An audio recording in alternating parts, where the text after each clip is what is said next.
Talent will only take you so far. Genius will only take you so far. The ones who really do something are the ones who are doing things that you're not watching. You're listening to Good is in the Details. I'm Gwendolyn Dolske. And I'm Rudy Salo. And this is the podcast where we learn what we didn't know in the spirit of Socrates, all with the aim of a happy life. For our next 2 episodes for June, we're focusing a lot on happiness. And this one has to do with the law. Yeah, lawyers, our job is to critically think. You're supposed to take a total mix of information when you want to come to a reasonable conclusion. You don't just take one side of something. You got to think of both sides of everything. And that is the essence of the phrase that you will inevitably hear from every lawyer whenever you ask them a question, which is, it depends, right? As shocking as it is, as much as I make fun of philosophy and says it doesn't have any answers, it depends is actually the right answer, because you have to understand the law, say, what is market practice, yada, yada, yada. But the point of this episode is, if somebody came and asked me, if I'm going to be a lawyer, will I be happy? The answer is, it depends. These days, with the skyrocketing costs of education and the skyrocketing costs of law school, Gwen thought of my students at Chapman, if they're not on scholarship, they're in debt, and they're in debt over $250,000, right? We're talking to me. Not a lot of, whatever. I'm not going to go down that road and get into that debate, but you went to law school for whatever reason that you did. Maybe you grew up like me and you watched TV shows and your parents said you have to pick a certain type of a career. So you said, all right, yeah, lawyer. And you go through law school and you're like, oh man, what did I get myself into? The work is stressful. And how do I keep myself happy? Even though if I like my job, how do I keep myself happy? I use creativity and I express myself and I have a life and I prioritize my family. My happiness is a priority. But I don't think I could have ever been happy, Gwen, if I didn't eventually find my happiness in the law. I would just be miserable. And our guest today is an expert in helping lawyers determine whether or not the law is something that is right for them. After they've made that choice and they've heard lawyers, it's for anybody that is in the middle of a career path and they're questioning that path and they're questioning what their life's about and they're questioning what their goals are. A lot of the tenets from this episode, and dare I say the episode that we did with Paul Comfort when we talk about finding your X Factor, this is another show about how to critically think about happiness and your chosen career path. And really, not to put the cart before the horse, Gwen, but I think the title of this episode is to be something along the lines of how to critically think or how to think about, remaining to be a lawyer, just something along those lines. But in any profession, whether you're a doctor or anything, a lot of the things that we talk about on this episode are relevant. And in this age of AI, so we talk a lot about how AI impacts the law. It's even more critical that people start questioning whether or not they can find happiness in their chosen career. And if they have been unable to do so, what to do about it. Yes. Casey is talking about the specific profession with law, but the underscoring principle of what he is describing can apply to all of us. And we've really downgraded the importance of happiness. I'm going to link in the show notes. I mentioned it in the show. The British philosopher Bertrand Russell wrote a whole book on it called The Conquest of Happiness, and that happiness is a very serious business. It's why Aristotle wrote about it, because without an understanding of what that is, that flourishing, that connection, that desire to get out of bed, you don't have an economy, right? You don't have anything. If you are in a profession that doesn't suit you, it's important to go. And like I said, he focuses on the law, which is a noble profession. I think sometimes around middle age, you just start to wonder if you're making a mistake. Did I invest all this time and money into this one thing? Can I really let it go? It's like breaking up almost.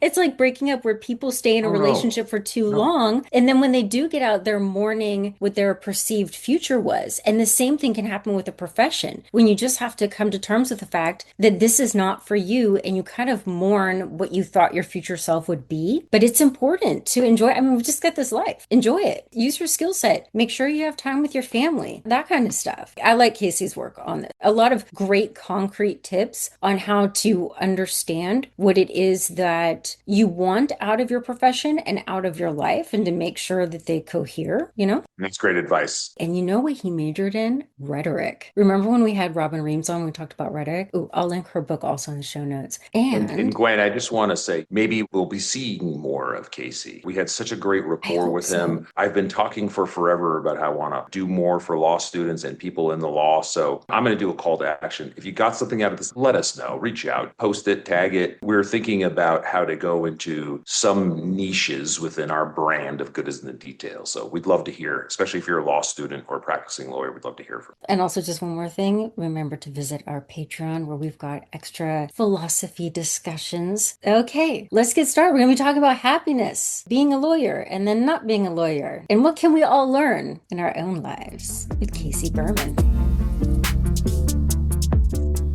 Casey, welcome to Good is in the Details. We appreciate you jumping on here. You being a fellow lawyer, although you're an ex-lawyer, and I suppose somebody who likes to assist those who might want to shepherd their way out of the law. It's great to have you on because a lot of times during a lot of episodes, Gwen and her other philosophy majors talk about, oh, gee, maybe I should have went to law school. Oh, gee, I should have followed Rudy's path. Or, oh, gee, I wish I had Rudy parents who said he's not allowed to leave the house unless he guarantees that he becomes a lawyer, blah, blah, blah, blah, blah. But tell us about your path into the law and then out of the law. Yeah, great to be here. Thank you so much for having me. I'm honored to be here. Love what you guys are doing. I'm a California kid and, growing up, I'm an 80s kid. I'm 52 years old. So LA Law, my grandparents would watch Perry Mason. So you saw the lawyer TV shows and I can't tell you how many times, and I work with people that leave law behind to help unhappy lawyers leave the law. So I can't tell you how many times you come back to whatever generation's TV show, whether it's Suits or whatever it is. They're like, well, I used to watch that show. And that's why they went to law school. But it was LA Law for me.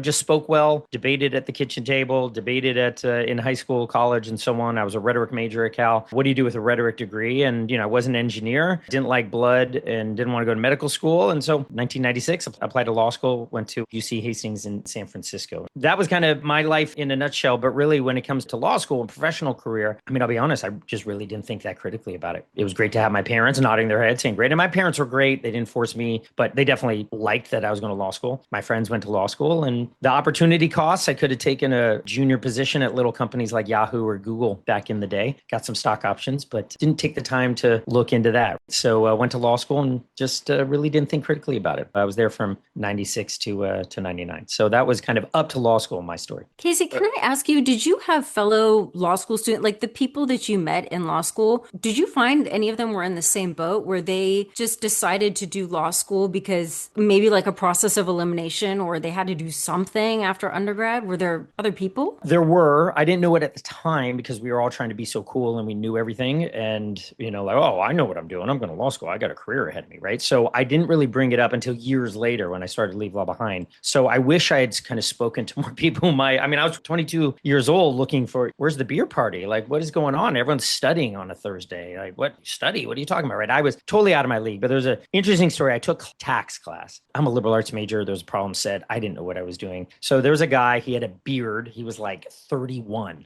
He was the old guy, right? He was in class and he was doing really well. And I saw him at the cafe beforehand, early in the morning before class. And I said, can you help me out with this? Sure. Nice guy. Helps me with this problem set in 8 seconds flat. And I said, how'd you do that? He's like, well, look, I was a CPA for 8 years before I went to law school. I should be able to do this. That was the moment where I said, whoa. I am way out of my league. Like, I really should have taken a year or two or thought critically about this instead of just going to go. And so there were a lot of people like us who just went, but there was no support group. There was no, like, if you're overwhelmed, if you're 22, 23, and you really shouldn't be here, there wasn't really any group. We all just kind of had a stiff upper lip and said, I can power through when we were all really struggling inside. It's similar to my story. I didn't really talk to any lawyers before I had decided to go to law school. You want to know how I decided to go to law school? That's pretty simple. In the third grade at Beatitudes of Our Lord, Gwendolyn, there was a time capsule where you had to write 3 things that you were going to be in the future. And that time capsule was going to be open 35 years later. 3 things I wrote down were, number 1, tennis player. Never held a racket, but my favorite Nintendo game was tennis. Right. I really wanted tennis lessons, but my parents said they couldn't afford it. Number 2, basketball, big Lakers fan. I'm hoping they can get out of this 3-0 hole tonight. I'm going to the game. Number 3, lawyer. Why? Well, I don't know. There was some TV shows or I had to pick something real. And then that kind of dictated dictated my path into the law. When I was in high school, my parents gave me the ultimatum. If you don't choose like a real career, doctor, I can't do math, engineer, really, really can't do math, or lawyer, then we're not paying for college and you have to stay in the house. I said, sure, I'll become a lawyer. I had no intent. I wanted to be in a punk rock band, and I was in a punk rock band, and I chose my first 2 years of school based on punk rock band. The strangest thing that happened is when I got to college, I actually fell in love with college because I got to choose the classes that I was interested in, and then took that path to the law, but didn't think about anything else. And I was, I think Gwen and I were in the same vintage of you, Casey. I mean, I think you were a little bit ahead of us. I knew some people at UCLA that were going to the .com companies, and everyone was really high and mighty, and it was great between undergrad and law school, taking some classes like how to do a web page, and it was all the web. During first year of law school, lo and behold, .com boom crashes, bunch of laid off lawyers. It was all depressing, blah, blah, blah. It was a crazy time period. Okay, so you went to law school. What was your first job out of law school? And I asked that because when I teach my law students, and I'm going to share this episode with them, when I talk to my law students, I talk about your first job out of law school. I don't want to give away the hook, but what was your first job? And then I'll explain my thoughts on that. No, absolutely. Golden State Warriors fan. So I'm hoping Steph can come back. Steve Kerr's back. So hopefully, but good luck. Good luck tonight. My first job out of law school. So I'm going to answer it this way because I worked in law school, which is crazy. No one else really did that. They're studying, but I wanted to see what was out there. Finally, when I was there and I was getting my you-know-what handed to me, I said, what am I doing here? And so I worked for a solo practitioner in San Francisco, and he would check. It was every 6 minutes. I'll never forget. He's on the phone. He's just sitting there checking every 6 minutes. And what are you doing? Blew my mind. So I worked in law school just to kind of get a feel. I actually made some money doing it. But my first job out of law school was with the Contra Costa Public Defender's Office. Now, I had no intention of going into criminal law, and I'll tell you why I chose that job. But I had a whole plan. Civil litigation. There was a firm, Koblenz, Patch, and Duffy. I knew someone there, and I was like, that's the firm. I was a medium firm. I just wanted to work there. But a lot of civil litigators don't get that trial experience. They're not LA law. They're not Perry Mason. So I was like, you know what? I wanted to go and get some trial experience and then bring that into my civil litigation experience. Then I'll be 60 and I'll retire. One reason why I also went there is because my cousin worked there and got me the job. No one would hire me in OCI because I was kind of middle of the pack when it came to grades, even though I did very well undergrad. That was the job that, one, was kind of really all I could get. And two, it also fit my plan, though, that I was going to get some trial experience before I went into civil litigation. So that was my thinking and my situation. And then I failed the bar. But we'll get into that in a different point. Was that your only job? No, I worked there. I failed the bar and I got the results. And I said, oh, geez. So what am I going to do? Well, I'm going to take it again. So I had to take it in February of 2000, got the results a few months later, and I passed. And in that time, a friend of a friend moved to San Francisco in 2000 and told me about this thing called startup, called the internet. I bolted and started doing legal for a small startup. Again, I've had like 6 months legal experience, and I just got thrown in negotiating and kind of learning how to negotiate. After that, about a year, a friend brought me in as, at 28 years old, VP operations, in-house counsel at a company called Workshare, which was a redlining tool. I didn't really have legal experience. We had an outside law firm, but I learned how to do software licensing for about 5 years. And I had the job. That was my real lawyer job. I had the job so many attorneys wanted, in-house counsel, technology company, San Francisco. Everyone thought I was crazy when I left. And it was great. I learned a lot, but it was great until it wasn't. And I just realized I didn't want to go down that path of general counsel, Silicon Valley. To this day, people shake their head at me and say it was a bad mistake. But for me, law was a bit too reactive. And that was at a point where I was like, what are my skills and strengths? What I call your unique genius. I just really felt that misalignment. I was playing out of position, right? Like I was a point guard who should be shooting and distributing the ball. And instead I'm down low and they're pushing me to rebound. And I'm just like, I'm getting bruised below the backboard. I didn't really realize that. I was kind of subconscious, but that's when I left the law in 2005. And you're focusing primarily in your job about people that have already made the decision. They've already been practicing law. They're already licensed and they realize this isn't for me. You're not necessarily working with people who are debating whether or not they should go to law school, although I'm sure there's plenty of people that are like, hey, I'm struggling. I don't know if I should go to law school. Do you immediately tell them don't go to law school? Or do you say, look, it's not for everybody, but people who have suffered through it, you have to suffer through it. You have to. That's part of the job. There is no like, oh, it's been great since day one. No, there's a lot of suffering. In my opinion, this is the reality, Casey, because a lot of the things that you've written about, a lot of the things that you give advice on, a lot of the feelings, a lot of the points that you've made about the problems of being a lawyer, every single person that practices law has felt that. Mm-hmm. And dare I say, I have felt that. And dare I say, say, there were some pivot corners of little roads in my own life where I've considered leaving the law. Probably didn't really like fall in love with being a lawyer, if you could even say that, until about practicing for 20 years. It took me 20 years to kind of get it, get that respect, use that creativity, have the acknowledgments from my colleagues or from clients or from, people who, okay, let's bring Rudy in to come in and fix this because he's the only, it took me 20 years, man. I mean, that was a lot. But up until that 20 years, I have certainly felt all of the things that you have felt and probably every lawyer has felt. So you started off your very first job, public defender. Okay. That's an extremely unique type of job and the type of people that you're dealing with. And this is why I want to go back to my original point about your first job out of law school. What I tell my law students is no matter what, get a damn job. Once you have something on your resume saying that somebody hired you and you're a lawyer, you can go in different directions from there. The best advice that I give them is try to find any kind of a job, even if it's a low paying job, try to match what you're personally interested in with a legal job. Because the only true way that you're ever going to find happiness in the law is to combine both your interests and your job. And if you're interested in something, you're probably going to be good at it. And Gwen, that's very relevant because that really is the subject of my essay in Paul Comfort's book,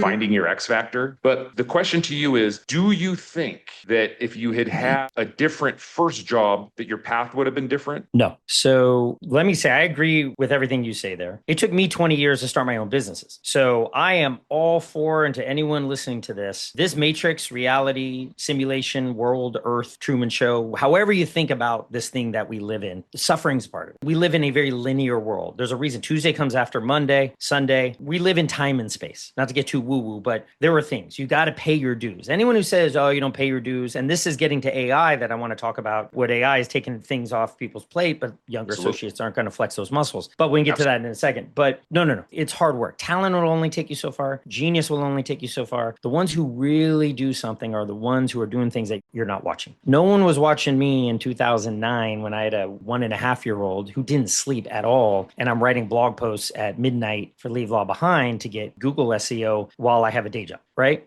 You got to do this work. And I'll tell you, anyone who's watching this who thinks, oh, well, I'm just going to follow my feelings and Casey wrote a post or I saw this guy on YouTube and so on. No, you got to get and do the work. And I agree 100%, Rudy, just get a job. My daughter here in Maui, she's in college. She got a job and now she just got an even second better job because she had the first job. And the first job, a friend got her in and she didn't know what she was doing. They took her. Now, this second job, she has the experience. So Rudy, 100% agree. The one thing that I do want to say, first off, before anyone gets mad at me, if you enjoy law, please, the world needs good lawyers.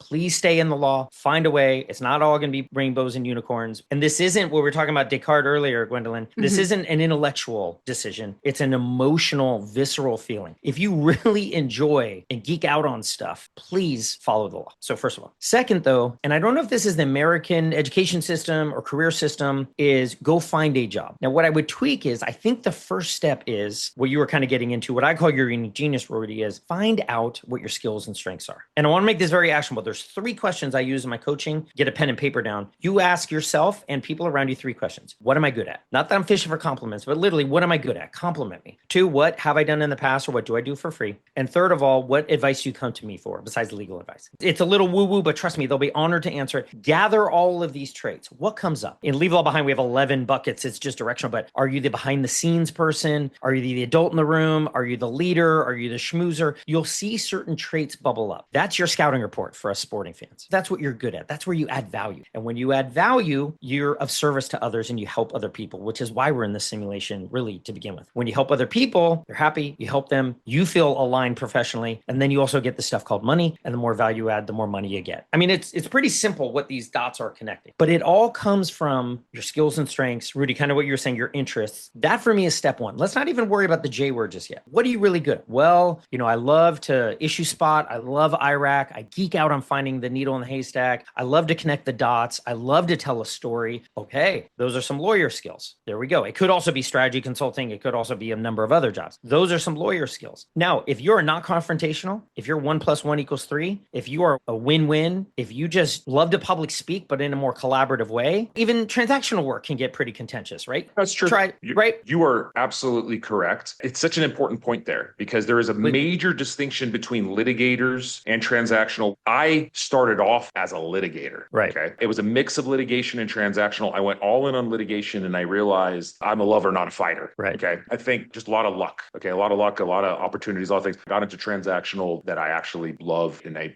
thank God every night that I found what I did. I love it. However, sometimes you have to be able to turn on that confrontational and transactional, because or else you will get pushed around, you'll get bullied, and your clients are gonna be like, nice guy, but I don't, if push came to shove, I'm not really sure that they would go to the mat for me. Right. You can't be that bulldog who's going to the mat all the time, but you got to be able to switch it on to get that respect. So that is an important distinction between the two types of law. Absolutely. No, that's exactly it. And so for me, I'll end by just saying that do what Rudy says. The order I would be is understand your skills and strengths, ask those questions or other questions that can get it out, really get that scouting report for sports fans will know what I mean, and then find jobs that call for it. So if you are kind of a mini bulldog, you're a great person, you write really well, can speak very well, et cetera, et cetera. Well, let's just look what positions are out there. And it does take an analysis of the job. What positions are calling for it? I often don't work with people who don't have 5-7 years experience as a lawyer already. Oftentimes it takes them to be miserable enough as a lawyer to really even want to work with me. So if you are in law school or you're young, please try the law. Try it. Amen. Amen. I almost left it after 2 years, man. It's so true. My dad, I didn't have a good experience for the first couple of years because of litigation and some other things. My dad's like, you spent an enormous amount of money and gave up 3 years of your life and had a mental breakdown. Will you please just give these new jobs that are being offered to you a try before you give up? And I said, okay, probably the best advice my dad ever gave me. Like it was kind of like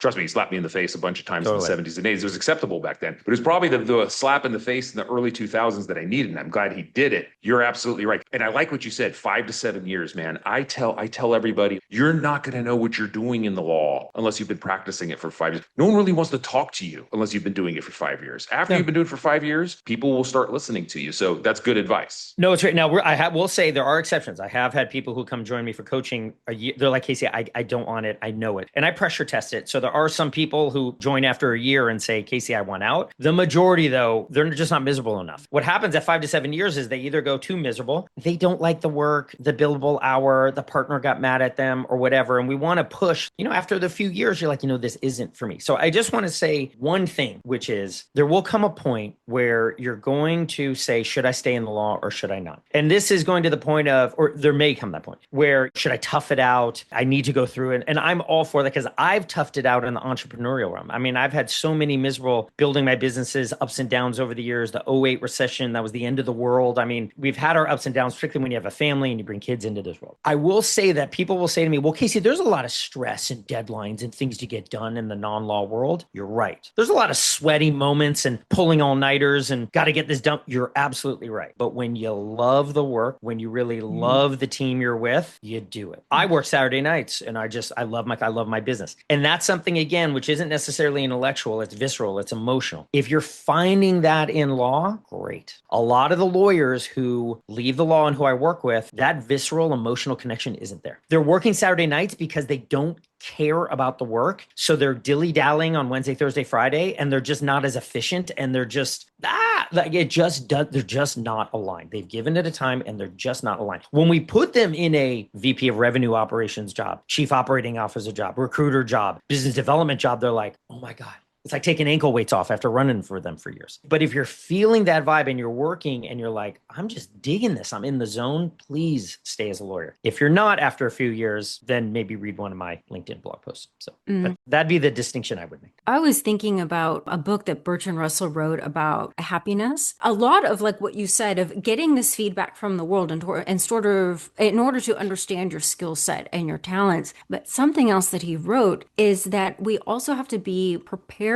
to kind of mourn or let go of what we wanted to do. And we're realizing that the feedback is that that's not your thing. And I appreciated that so much because I know, in academia, there's so many different ways you can go. And there was a particular way that I wanted to go. It's not my thing. Yeah. It's not that I didn't want it. I wanted to be in a particular way, but I had to mourn that path, that was not my strength. And so that honesty is really important important. And I want to get to the AI, but I'm going to squeeze in just one question before the AI. Sure. I am curious. There are more and more women who are going into law school. There are more Black women who are going into law school. I have seen the commentary that there's this extra existential layer about being a minority in this profession. Do you, as a coach, need to extract, let's say, the hardship from some kind of a bigotry or something like that from the profession itself? Or do you find that people who come to you, are they coming from a particular area of law? Is it different for women? Is it different for men? Does ethnicity or race factor into their experience? Yeah. The first thing that you mentioned is identity is huge. And that is one of the issues we help people overcome is I had this identity. I wanted to be this. We all have identities in this. I mean, I'm an entrepreneur who works on the middle of an island in the Pacific. I think that's cool. That's kind of what I'm after, right? But a lot of people have this identity of being a lawyer, and you can kind of have to kill that off to be able to move forward to a new identity. Again, you only want to kill that identity off where viscerally you're feeling this isn't aligned with me. I wouldn't want anyone to do that just to do that, but it can be difficult. Now, we have many women, many African Americans,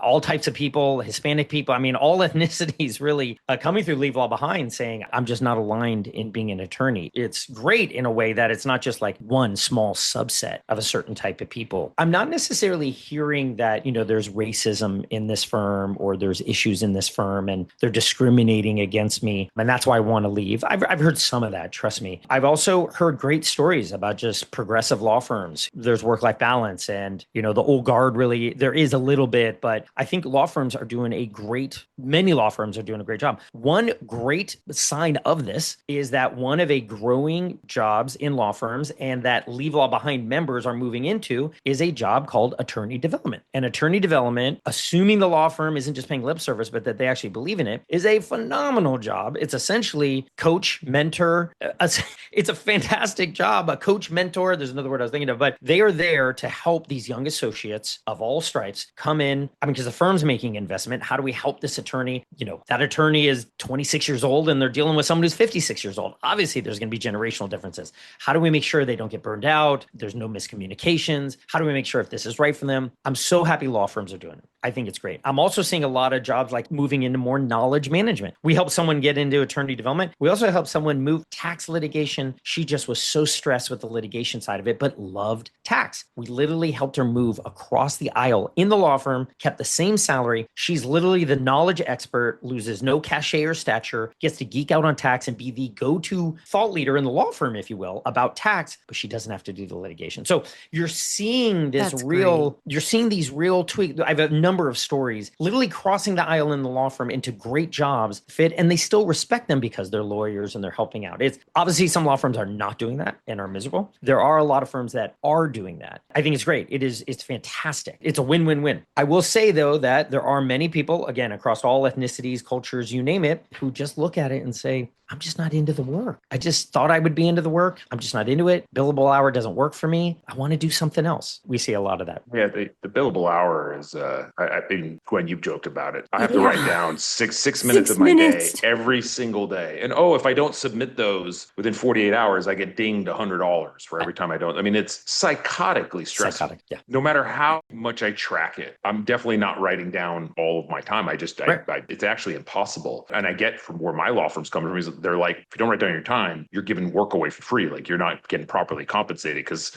at my level, I get compensated on what I bring in. So it's not for everybody. Being more or less on call 24/7, 365 is not for everybody. Being able to business develop while also do the work and speak at conferences and become best friends with your clients and their families, answering phone calls of friends and family, not giving legal advice outside of the realm of your expertise, but pointing them in the right direction, pointing people to right lawyers and being a referral. It's 24/7, 365. If that's not for you in the law, right? I mean, what I loved what Casey said was, hey, guess what? Other jobs are 24/7, 365 too, pal. It's not just the law. The law doesn't have the monopoly on 24/7, 365. It's just what you're doing 24/7, 365, right? Mm-hmm. My practice of the law is probably only 50% of my job. Right. The other 50% is client management, internal management, billing, admin, training, being at events and showing my face. It's actually that mix. It's the mix of both of those things tasks that make me happy. I will say, Casey, that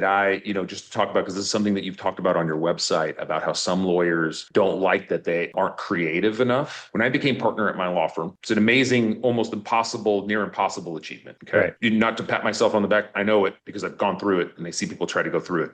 Should have been happy. I wasn't. I was actually miserable. And what I realized was because when I went to law school, I put my quote unquote creative side aside. I stopped playing the bass guitar. I stopped writing music. I stopped doing that. They said, well, I'm taking out these student loans. I need to focus on the law. I need to be successful with it. So once I achieved what I wanted to achieve, like I put all that creative stuff aside, I want it back. So I started to do the classes at night. I went to UCLA at night and I got a feature film writing certificate in screenplays. Not, and I've written many screenplays, but it's because of my love of film. I've gone into acting, I've done improv, I've done stand-up, and I do this show. I've mixed that creative yearning outside of work. Why? Because it makes me happy. And guess what? Happy lawyer is a successful lawyer. Yeah. Sometimes if you could find the time, right, instead of driving your car, use public transportation to train yourself in something, take a class online, do some creative writing, tweak your schedule a little bit, and then you could probably find enough happiness from your side gig or your side hobby that will supplement the happiness that's missing from the law. Mm-hmm. And guess what? When you're happy in the law and you're happy in your job, it doesn't really apply just for the law. When you're happy in your job, people want to hire you. People want to be around you. So don't think you have to leave the law to do creative stuff. No, what you got to do is you got to look at your schedule and adjust your schedule, take some training to try to do something so you can get both sides of it. That's my personal advice, Casey. I'd like for you to direct, and then I'd really like to get into AI in the law. But I'm just going to react real quickly. The first thing that I would say is that there are other non-law jobs, many, investment banking, things like that are 24/7, 365. There also are many non-law jobs that are not. Most of the Leave Law Behind members, when they leave the law, one thing they say is literally the work-life balance they have. They're at a farmer's market at 3 o'clock, at 4 o'clock. They don't work weekends. So my point about that was that there is stress, there's deadlines. One thing we really pride ourselves on is that is a mentality of the law, maybe investment banking, but there are a lot, maybe tech, but there are a lot of industries out there where 24/7, 365 is not the norm. But there is stress, there is deadlines. The idea is that you're going to be schwitzing a little on your head and going, what is going on? But it's just that you love the work. And creativity, I would say, find a way to be creative in law. Find a way, either outside, like you were saying, Rudy, outside, find something creative and bring it in or be happy that way. But if you do like the law or you still feel invested in it, if you don't want to give it up, find ways to be creative in it. Find ways to negotiate. Go take a negotiating class and build your courage when it comes to whether litigation or we're in transactional. Really optimize it. That's what I would say. But let's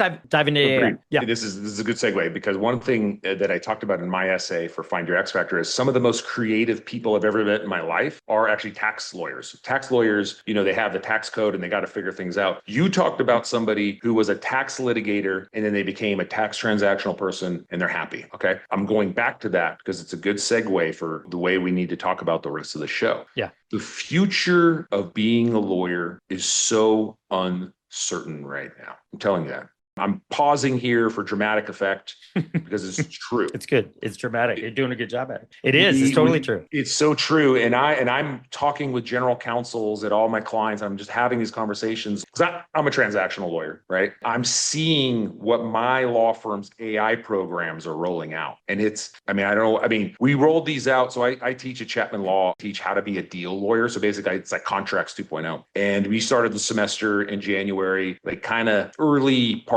mid part of the semester. My law firm rolled out all their AI tools and I got into them. The firm's encouraging us to use them and maximize them. And I have been using them. And every week, like I'm going into class, like bug eyes out, like guys, this is crazy. You got to see this. Like, I don't know it is absolutely incredible what AI can do. And it's not just in the law. It's a lot of quote unquote white collar jobs. Let's call them finance jobs. A lot of these like writing jobs out there. And I'm glad I've been practicing law for 20 years. I'm glad that I actually have the skill set to know when AI generates something, I can immediately know what's wrong with it. I could be like, oh, okay, no, that word should be a such, not a, or that word should be a that, not a the. And I could go in there and I could tweak it and I could spit it out. Like I have that experience because I've done hundreds of thousands of documents and I've probably read billions of pages, no exaggeration. What I'm worried about is junior associates, people that are in law school, where are they going to get those skills from if that there are no jobs for for them because AI is replacing them. I'm not worried about that. I'll talk the reason why that's not going to happen. B, if they immediately go into a law firm and they start using AI, those skills, those little things, those little nuances that after 15, 20 years, when you have a succession plan, you're like, no, that person's ready. I don't know, because they didn't go through what I through. Now, that might just be me being an older person and not trusting technology, and maybe I'm, making up things in my brain. But I gotta know, Casey, and there's a difference between transactional litigation, right? Litigation, they're still shockingly hallucinating cases. Like, they haven't fixed that problem. But a litigator is somebody who needs to negotiate, needs to know personalities, needs to know how to articulate facts for a particular judge, needs to know how to read the cases, really needs to navigate. A lot of creativity there. I do feel that litigation is a little bit better protected from AI. But Casey, what are your thoughts on this? And what are you hearing from people? Are you hearing more people being worried and they want to get out of the law because they're like, this industry is effed, I want out? Like, from your side of it, what are you seeing? Yeah, I don't really hear much that this industry is effed and AI is taking my job. I don't hear that at all. I hear, like we talked about, I'm just not aligning with it. I'm not feeling it. I don't like the structure and so on. So I'm not hearing, people aren't coming in droves to me saying the AI monster is chasing me. Casey, help me go somewhere else. I'm not hearing that. My take on that is to embrace the unknown. I'm 52 years old. I went through the grunt work in entrepreneurism, qualitative research, management consulting. I did software licensing. Where I really proved my worth was in management consulting, qualitative research, strategy consulting. That's what I did for 15 years. That was my job out of the law. And then I started my own management consulting business alongside Leave Law Behind. There definitely is a lot of grunt work there. Similar to a young associate there's definitely a young consultant traveling across the world, doing focus groups, gathering, writing the reports and all that similar type of earn your stripes type work. So I wouldn't trade that for the world. And even the 5 years I did software licensing, that I remember how much that taught me. I just feel that as crazy as AI is, as we're in this storm and as crazy the buzz and so on is, it's only going to create a requirement for different skill sets. And so if you're a law student right now, if you're a third year 1L, if you're in high school listening to this and you may go to law school or you're in college and you may go to law school in 5 years or so on, there's going to be a need for an advisor. And I do think things will come around where things are going to go so LLM, I want a human. We're already seeing that. Mm-hmm. But there's always going to be a need for an advisor. There's always going to be a need for someone to bounce things off. There's always going to be a need for what I see is just tell me what to do. What do I do here? We have actually helped place former lawyers into legal operation roles, into legal architect roles. So they are lawyers. Law wasn't a fit for them. They're now working at, I won't name the names, but you probably know some of the big names that are in legal technology. We've helped many lawyers move into legal technology or do legal operations at a law firm. So the lawyers in the law firm respect them because they understand how a law firm works. You know my workflow. You've been there before. Tell me how this technology is going to work. Tell me how this is going to, it's a phenomenal fit. So I can see many lawyers moving into that. It's not a hybrid role. It's a non-law role, but you are essentially working on the CTO staff of a law firm, or you're working for the tech team for a legal tech company. Phenomenal roles that pay a lot of money that you get to use your legal skills. But if you do want to remain in the law, I see AI as a great tool. I don't know if, let's say you're a first year associate now, I don't know exactly what your muscles are going to be like in 10 years compared to Rudy, right? Like, you're going to have different 10-year associate, 10-year lawyer muscles than Rudy or someone who's in the past, because you're just kind of doing different things. AI is going to do some of the heavy lifting for you. I'm just not concerned that everything's going to fall apart because there are so many problems in the world. There is so much murkiness. There's so much ambiguity. Sure, they may say, well, look, I'm not paying you X hours for this. I know AI did this. But you know what? Accenture's dealing with that. Deloitte's dealing with that. Goldman Sachs is dealing with that.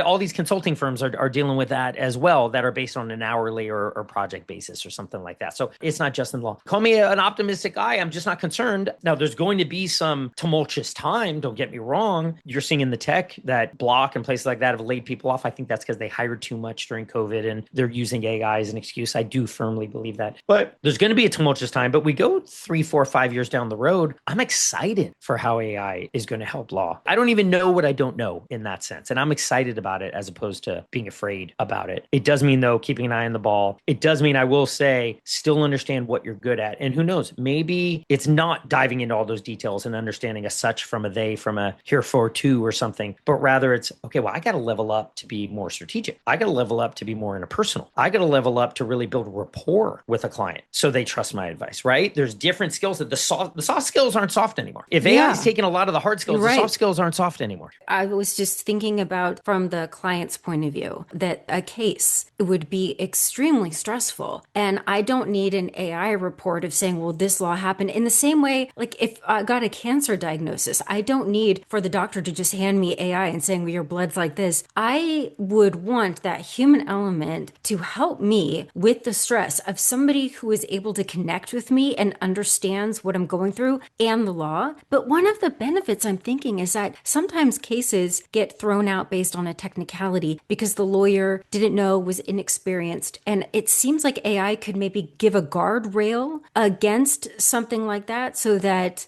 I've heard of that every once in a while where the lawyer was not, didn't know enough or forgot some technicality. The client was in the right, but the case was lost due to that. Exactly. And think about also what more, the thing I look at AI is more. So Rudy, you were saying, do more business development, go talk. I mean, there's so many hours in the day. Well, if AI takes 8 hours off your plate, oh no, I can't bill 8 hours. Maybe, but you could also go speak at that event, bring in a client. You could also write that memo to do new business development work. Think about, instead of spending 8 hours on one case, you're spending that time on 8 cases now. No, you're right, man. No, or having dinner with your family. Or having dinner with your family. Yeah. I mean, but wait a minute. I do that. Gwen, that my family is number one. Yeah. And I manage everything around that time. Casey, my wife's a surgeon. She's on call. In fact, she's on call right now. Sure. In fact, her schedule dictates what I need to navigate in my own life. I mean, we obviously do have some help, but I've always prioritized my family and made sure that I've just kind of dictated things from there. There was a book that came out a few years ago. People should read it. It's called The One Person $1 Million Business or something. It wasn't about law. It was like how nowadays with the internet, this was before AI, gave examples of $1 million top line revenue businesses run by one person with automation and systems. Well, now with AI, think about what you can do. And so I would just tell everyone, for me, it's more, not more in a America consumerism, more, but more of like, okay, I don't have to do the contract review anymore. I'm 26 years old. I'm 30 years or whatever. I'm a young associate. I'll do a little bit of that, but what more can I do? If you're twiddling your thumbs as a lawyer in the AI world, you're not, it's up here in your brain. There's so much to do. So Casey, this is what I wanted to end things with. Yes. Do you think AI could lead to less miserable people in the law? Now, I know I'm not trying to take anything away from your business at all, but is it possible? I think it can. Absolutely. I think it can. For some things. I don't like the billable hour. I'm stressed. I work weekends. Sure. Absolutely. There are a lot of reasons why people want to leave the law. I will say, if you're not interested in the work, if you don't care about the clients that much, if you went to law school for the wrong reasons, probably want to get out of the law. Give it 5 years, give it a few years. But for a lot of the other reasons, Casey, I'm overwhelmed. I can't get a handle on things. I do like the law, but boy, I'm just burnt out every day. As I say, the world needs good lawyers. If you're a very good lawyer, let AI kind of reduce the other pressure that you have. I love that. That was a great way to end it, man. Thank you. That was really good. Really good, Casey. Thank you very much. No, I hope it was helpful. Hope it was actionable. I really appreciate what you guys are doing. This was a fantastic conversation. You just made my Monday off to a great start. So I really appreciate you all. Good is in the Details is produced by Dr. Gwendolyn Dolske and Rudy Salo. If this episode is making you think about philosophy a little bit more, go on over to Patreon, where you can do a deep dive into philosophical ideas and book recommendations and support the pod. And if you're interested in starting your own podcast, I have got some links in the show notes for podcast resources. Also, remember to check out Casey Berman's work. And if this episode resonated with you, reach out to us. Instagram, Good is in the Details Pod, or our website, goodisinthedetails.com. And if you're really loving the show, please leave a rating or a review. It helps the podcast so much to reach a bigger audience and continue this work in public philosophy. Okay, until next time, bye.